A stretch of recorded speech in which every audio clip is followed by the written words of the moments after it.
Baking powder pizza dough, the perfect ratio. Hello, and welcome to our video on making pizza dough using baking powder instead of yeast. We'll be walking you through the perfect ratio of baking powder to flour, so you can make delicious, fluffy pizza dough even if you don't have yeast on hand. Remember, the magic is in the right proportions. Why use baking powder? Before we dive into the ratio, you might be asking, why use baking powder at all? Baking powder is a great alternative to yeast because it acts as a leavening agent, helping your dough rise. This can be particularly handy if you're short on time or don't have yeast available, as baking powder doesn't require any proofing time. The perfect ratio.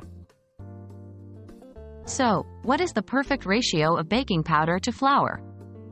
When using baking powder as a yeast substitute in pizza dough, a good rule of thumb is to use 1 to 1.5 teaspoons of baking powder for every cup of flour.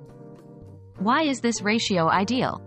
This amount of baking powder will give your dough the lift it needs to become fluffy and light, without imparting a strong or bitter taste.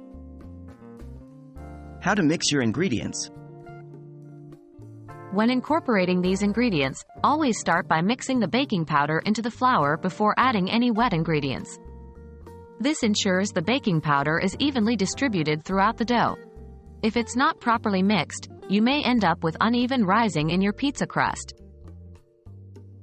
And there you have it. The ideal ratio of baking powder to flour when making pizza dough is 1 to 1.5 teaspoons of baking powder for every cup of flour.